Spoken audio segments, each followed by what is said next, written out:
Today, we're going to talk specifically about what is this show and why am I doing it? I have 3 specific reasons to tell you. Number 1, that was my attempt at muscles. Muscles versus Band-Aids. Now, it's easy for us to revert back to the things we're most familiar with, the way we've done things. There's a spider right there in my office. You can't see it because it's attached to my teleprompter and my overhead GoPro mount, which, yes, that's a bit much for an office camera setup, but hi, friend. Are we going to be friends? Okay, we're going to let him stay there. Muscles versus Band-Aids. Where was I? It's easy to go back to the way we're used to doing things, the way we've always done things, just what's familiar. It's probably just, our instinct as humans. Trying something new takes intentional work and risk, and most people avoid risk. Now, during the peak of the pandemic, we were all pushed into these digital waters and forced to swim because it was the only option many of us had. But it wasn't a Band-Aid. It's easy to think we just did that for a moment, slapped it on. Now we can take it off because we're all better and back to normal, right? Normal as in the way things used to be. Normal has changed. The culture has changed and the church has changed. You've changed.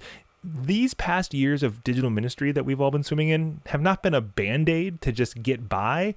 These have been new muscles that you have been cultivating and stretching, and we need to keep working them out. Insert, I'm going to pump you up clip right here. We want to pump you up. So this show exists to help you along the way. Consider these your weekly workout videos so that you can keep on with the work we are called to do in the world as it is and as it continues to become. Which brings me to my second point. The church needs to be where we are, not where we've been. We can learn from the past. Hold on, do I have it here? Yeah. Rearview mirrors are great, but if you spend your whole time staring at this thing, you're probably going to crash the car. Your windshield is bigger than the rearview mirror for a reason, because you need to spend your time looking forward, moving ahead, not just looking behind you. Looking back helps. Sure is important to know where you've been. To know where you're going, you have to know where you've been. But we can't just try to live back there, make the church some fictitious greatness of our past. We need to be great where we are and greater where we're going. And the world around us is in these online spaces. I mean, people have these devices and they spend time doing this. And are we going to show up in the spaces where they are? We're used to the option to Zoom in, video call in as a way to just stay connected with our community and the people around us. And are we making our churches a part of that move that we're all into now? Now you might say, we just need to get back to the building and have real community.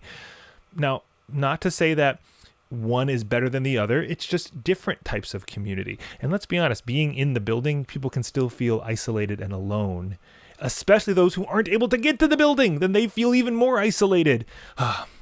So we need to be where we are, where we're going, not just where we've been. We'll learn from the past. We will continue to live out the echoes of that legacy, but we will take new steps forward, blown by this, mysterious wind of God, wherever she might be taking us. So that's why I'm doing this, because I want the church to be where we are and where we're going and not just where we've been. And then third, the reason I'm going to do this week after week after week is because we're all still figuring this out. There's a few resources that exist. There have been some great books on digital ministry in the past few years. Some even before the pandemic. Digital Cathedral by Keith Anderson is a classic now. Did you ever think it'd be a classic, Keith?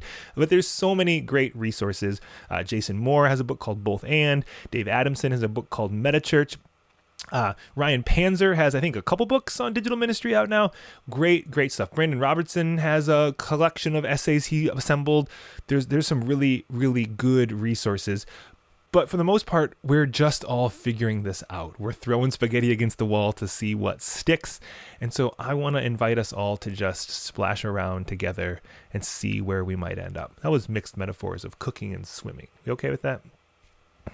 So there you have it. That's why I want this resource to exist, and I want to make it available to you to help you. And if that's at all helpful to you, you're in the right place. If you're watching this on YouTube, hit the like button, subscribe, all that good stuff. Leave a comment. Let the YouTube robots know this is the kind of stuff that needs to exist.